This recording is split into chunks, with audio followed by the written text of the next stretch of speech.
Okay guys, so today I'm going to be installing these SpeedTech lights on midnight. These are strobe lights.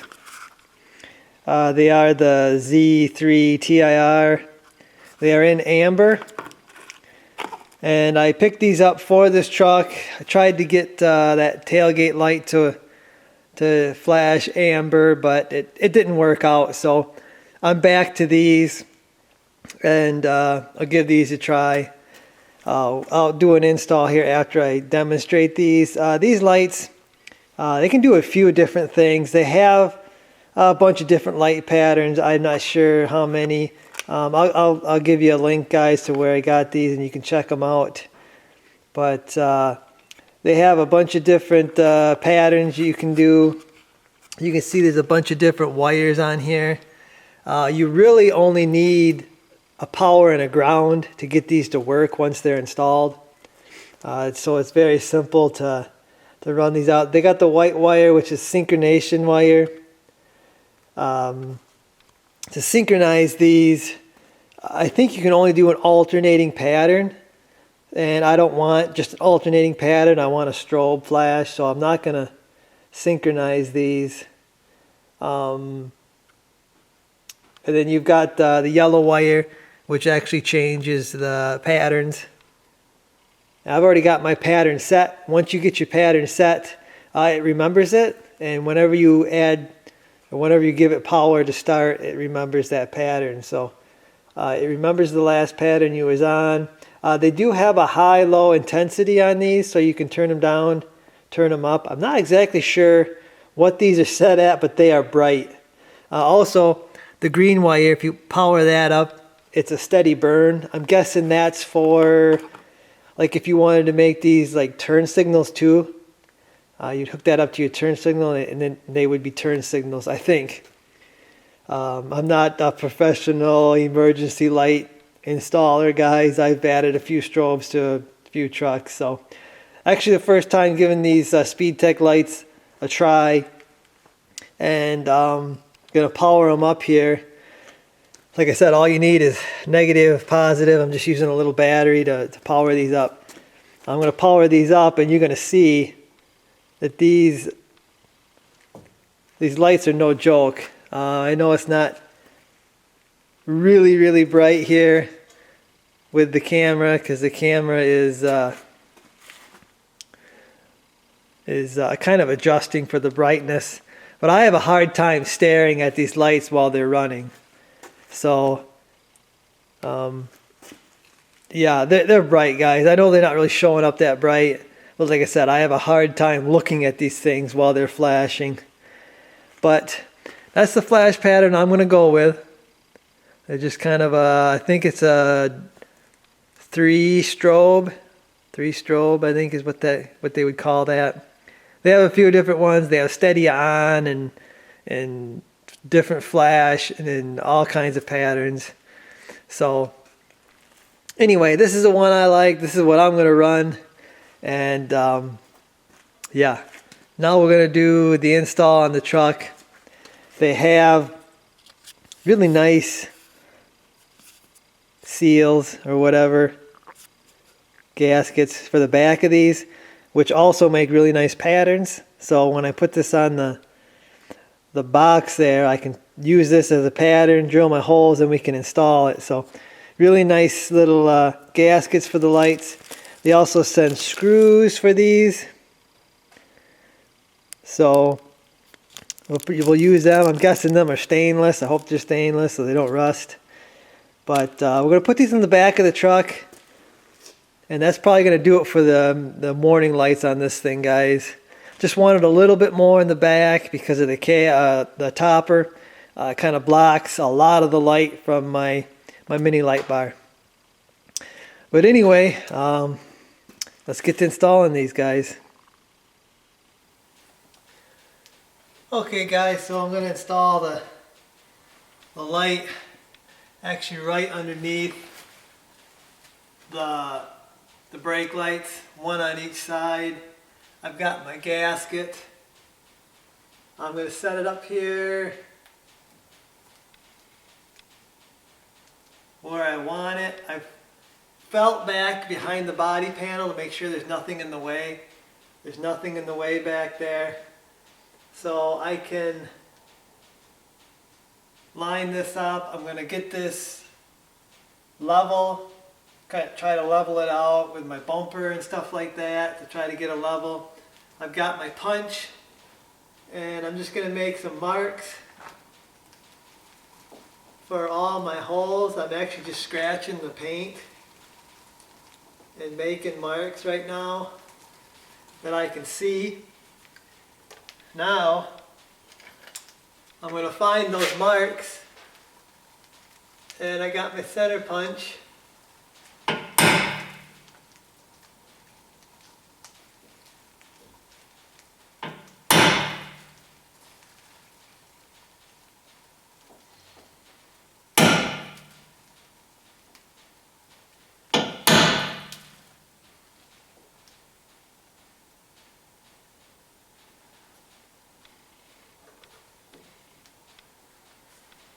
Alrighty, I got my little drill.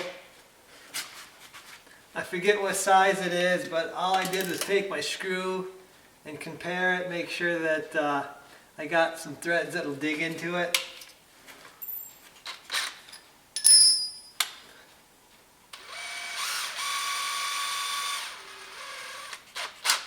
So I don't know what size screw they're going to send everybody, so you probably should check that out yourself.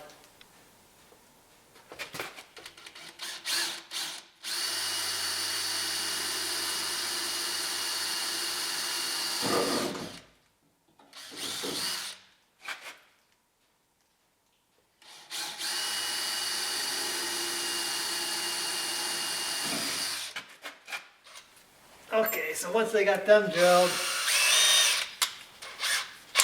I got my big drill. I will tell you this size, 29/64 is what I'm going with. It's kind of big, but I don't want the wires to chafe on the side, so this is what I chose to go with.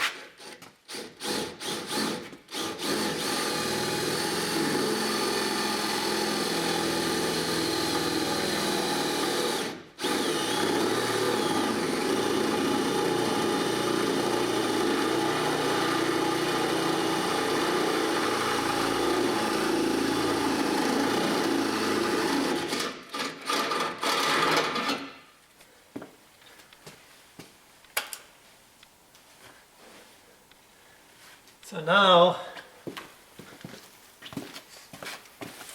I'm going to get my little grinder and clean this hole up so it ain't so sharp.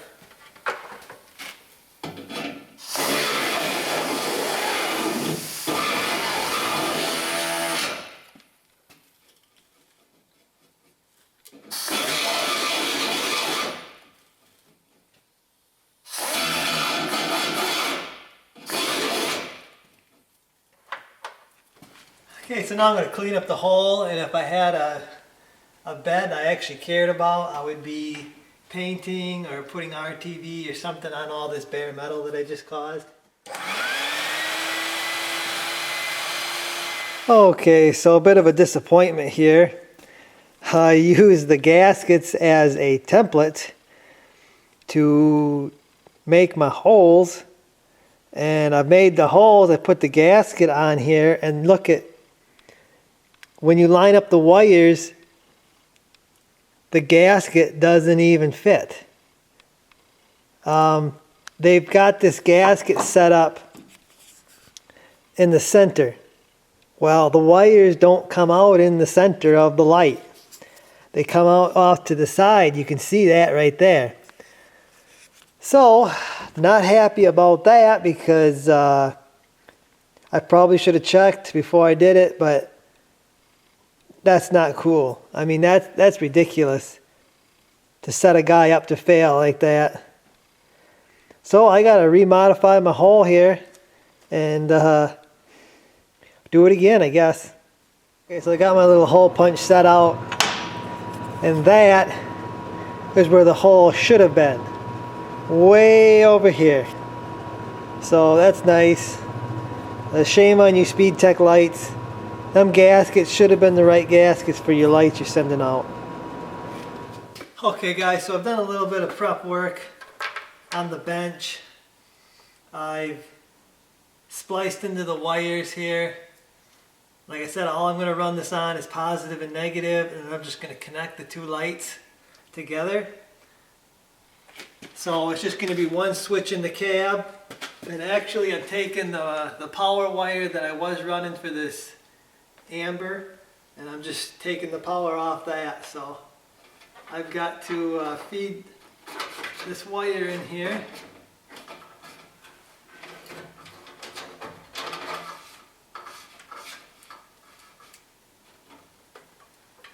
Actually, I've already screwed up. I've got to get my gasket on here before I do any of that.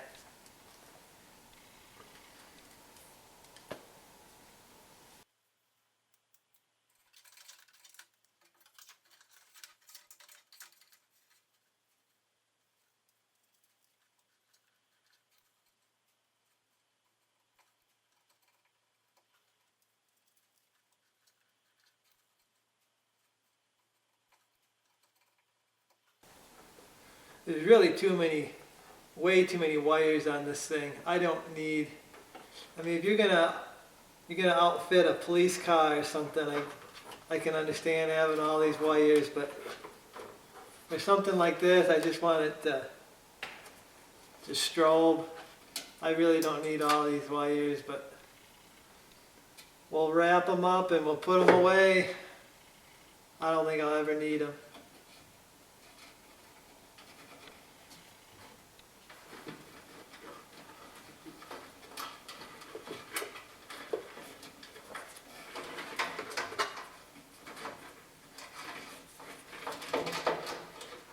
Alrighty, finally got everything in there. Find my holes.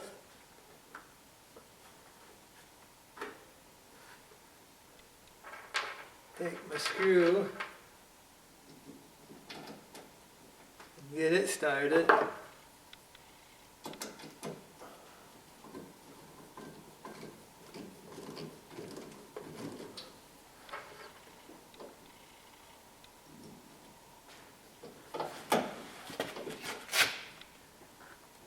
This is a little bit curved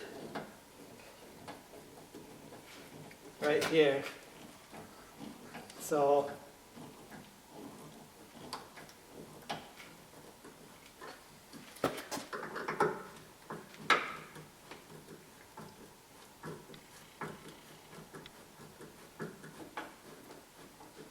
once the screw gets kind of started, it runs a little easier.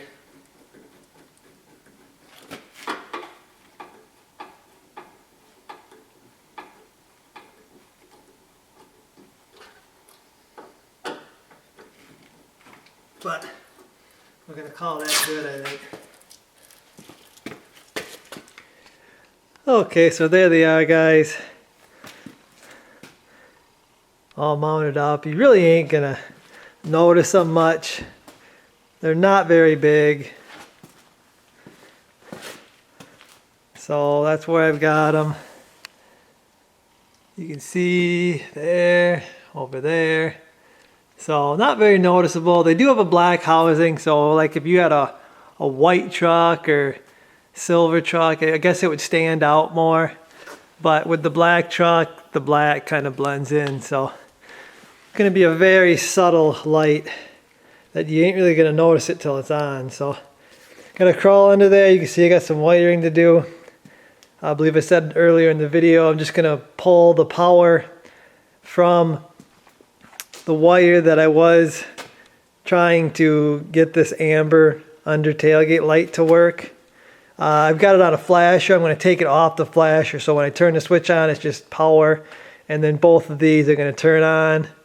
I've got a jumper wire right here. That's what this is. Just going to run it across there and hook it up. Again, just positive and negative to these lights. If I want to change the flash patterns, I'll have to crawl into there with a 12-volt power source and change it. But I'm not going to change it. I'm going to leave it the way it is. Did a little bit of bench wiring, adding this and stuff while it was on the bench.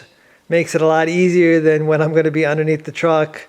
So I try to do a little bit of that to make it easier before crawling under there, because it's no fun on your back really wiring. So I'm going to get these wired up. Probably the next shot you're going to see is the finished deal, because you know, depending on what you're doing on your truck, you're just going to need a switch with power. So there she be, guys, all wired up. This is on a switch in the cab. It's separate from my mini light bar, so yeah, I like it. Sometimes they're flashing opposite, sometimes they're flashing together, so it doesn't really bother me, just as long as I get a little bit of warning back here without having to turn on my flashers. I hate having to turn on my four-way flashers. So this will be my rear warning. So maybe we'll get some outside footage. We'll see what it looks like. But guys, they're pretty bright.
Okay guys, so out here, wet, snowy day.